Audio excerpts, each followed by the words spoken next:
At 4:45 a.m., the Kremlin is convinced their biggest threat is 2,000 miles north. This is a response to headlines about the US buying Greenland to block China. Confident that Ukraine has been cornered, the Russian High Command has stripped Crimea of its best air defense assets. They are redeploying them to the Murmansk region to flex their muscles in the Arctic Circle. They are betting everything that Kyiv won't notice the sudden gap in the Black Sea Fleet's defensive umbrella.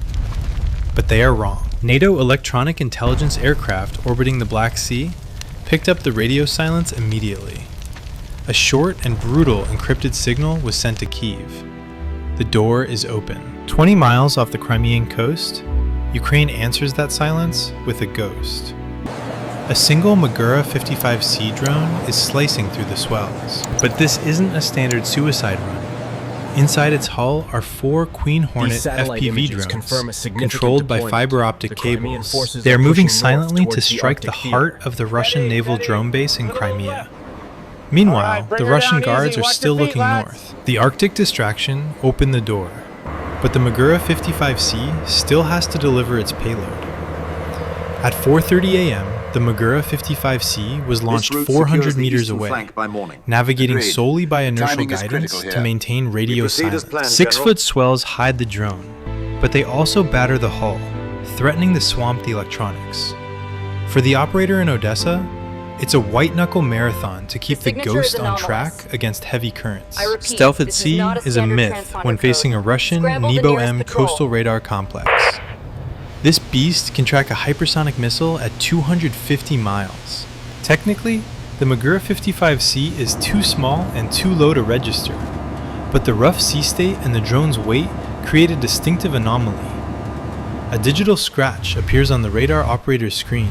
It is not a solid lock, but it is enough to trigger an alarm aboard the Dmitry Rogachev, a Project 22,160 patrol ship. The captain does not hesitate. He knows that something out there doesn't belong. Moments later, the Rogachev's flight deck lights up, and a Ka-27 Helix helicopter lifts off. Its twin rotors churn the humid air. This is the Hunter. It races toward the anomaly at 140 knots, ready to drop RGB-NM-1 sonobuoys. These are floating microphones designed to listen for the specific hum of a drone engine. The Ukrainian operator sees the telemetry spike as the helicopter closes in. Standard procedure says turn around or die, but he engages dive mode instead. With a keystroke, he floods the Magura's ballast tanks, dropping the vessel until the deck is awash. Only the communication antennas and cameras remain exposed. Simultaneously, the communication system switches to a mesh radio network. While the Russians blast the airwaves with jamming noise, the drone signal begins frequency hopping 500 times a second. The sonobuoys hit the water, but they hear only the ocean. The Magura 55C slips into the noise, invisible and silent, now just 20 meters from the harbor mouth. At 4:52 a.m., the Magura 55C reaches its terminal waypoint. The operator sends a command, and the sleek sea drone undergoes a mechanical metamorphosis. Hydraulic actuators hiss, forcing the dorsal panels open to reveal a pneumatic launch rail. This is the moment the Ghost Boat becomes the world's smallest aircraft carrier. In rapid succession, 4 Queen Hornet FPV drones are catapulted into the dawn sky. Their rotors scream as they stabilize at 150 feet. These are not standard radio-controlled toys. Trailing from each drone is a microfilament of fiber-optic cable, no thicker than a human hair. On the shore, the Russian air defense grid finally wakes up. The radar operator inside a Pantsir S1 vehicle sees 4 low-altitude contacts pop up on his scope. The Pantsir S1, a $15 million beast, slews its turret. A 57 E6 missile roars off the rail, accelerating to Mach 3 in just 2 seconds. The missile intercepts the lead Hornet at a range of 1.2 miles, turning the drone into a cloud of confetti. 1 down, 3 to go. The Russian operator smirks and flips the switch for his Krasuka 4 electronic warfare suite. He floods the airways with enough jamming noise to disconnect every router from here to Turkey. He expects the remaining drones to drop out of the sky like stoned birds. They don't. because you cannot jam light. While the Russian jamming signals scream into the void, the Ukrainian pilots watch 1080p video feeds. The fiber-optic cables provide crystal clear images with zero latency. They see the Pantsir S1 battery clearly, sitting exposed on the coastal berm. The pilots execute a split S maneuver. Two drones brake hard left and right to pull the fire control radar apart. The third drone, the Hunter, drops to treetop level. The Pantsir's autocannons spit 30mm shells at the decoys, tracing lines of fire across the sky. But the system is overwhelmed. The Hunter drone closes the distance and slams its 10-pound shaped charge directly into the radar dish. The explosion shatters the antenna array, instantly blinding the giant. The $15 million system is now just a very expensive truck with a broken radio. At 4:56 a.m., the Russian base commander plays his heavy card. He dispatches a Project 21980 Grachanok patrol boat to hunt down the mothership. This 140-ton vessel roars out of the harbor at 30 knots. The Magura 55C is in a tactical straitjacket. It cannot maneuver without snapping the delicate glass wires. It is a sitting duck as the patrol boat closes the distance. The heavy 14.5mm machine guns are already turning the water into a white wall of death.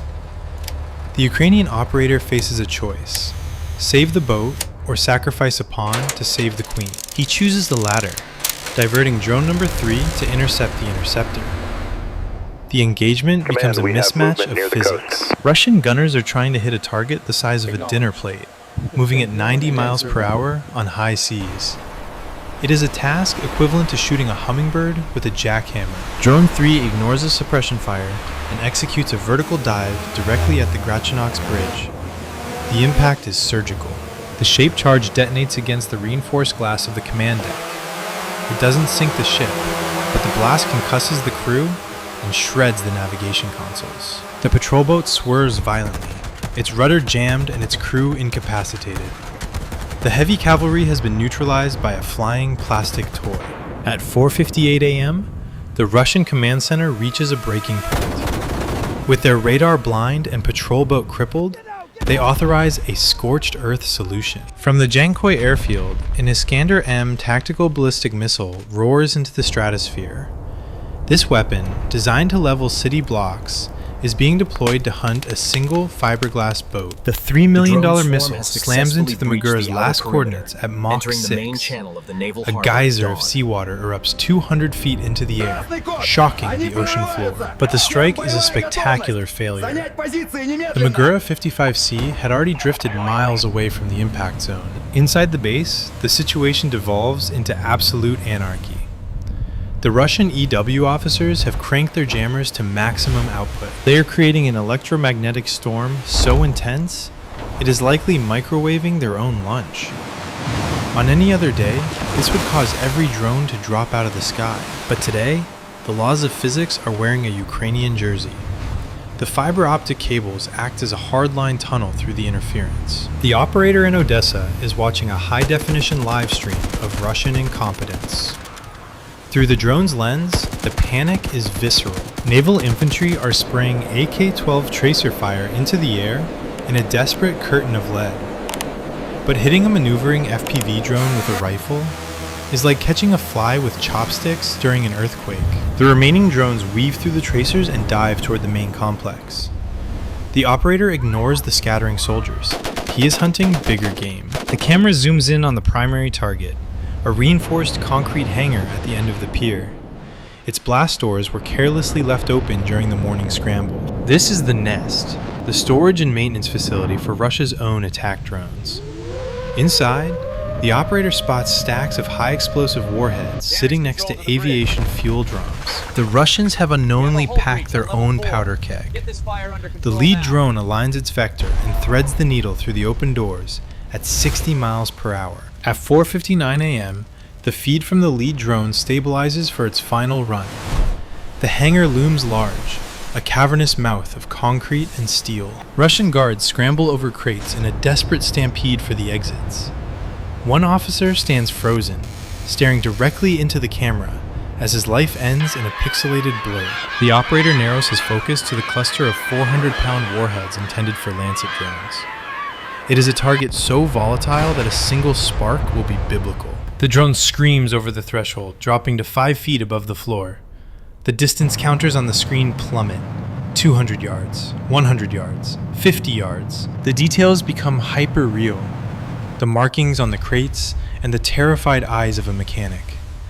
There is no jammer and no prayer that can stop physics now. The screen fills with the gray steel of the warhead crate, and the video feed dies. The drone's shaped charge impacts the stockpile at 90 miles per hour. It injects a jet of molten copper into the heart of the munitions at Mach 25. Within milliseconds, the stored Russian warheads sympathetically detonate. The explosion vaporizes the fuel drums, creating a thermobaric pressure wave. The hangar's reinforced steel walls are treated like wet cardboard. The roof, weighing tons, is lifted 300 feet into the air on a column of fire visible from Sevastopol. The shockwave rolls outward, flattening fences and tossing wreckage onto the shore. In exactly 30 seconds, a naval base worth over $100 million is converted into a crater. But the physical damage is nothing compared to the psychological trauma. For the Russian Black Sea Fleet, this is the final nail in the coffin of their confidence. They lost the Moskva, the Ivanovets, and now the very base designed to protect them. It creates a paralyzing siege mentality among the Russian command. They are fighting a ghost they cannot see, cannot jam, and cannot stop. The message from Kyiv is terrifyingly clear. There is no safe harbor. Geopolitically, this is a disaster for the Kremlin. Putin stripped his southern flank to flex his muscles in the Arctic, but he only proved his weakness. He tried to checkmate NATO in the north, but got checkmated by a garage-built navy in the south. It exposes the truth that the Russian military is a beast with long arms, but a glass jaw. The economics are equally terrifying for Moscow. Ukraine used a total package costing roughly $250,000. In exchange, they deleted a $100 million hub and humiliated a layered defense grid. The lesson is simple. In modern warfare, innovation beats hardware every time. Russia built a fortress to stop an army, but they forgot to close the window for the bees. So, here's the question. Does the Black Sea Fleet even have a future? Or are they just floating targets waiting for their turn? Let me know your prediction in the comments below. And if you want to see more of this analysis, make sure to subscribe. Goodbye for now.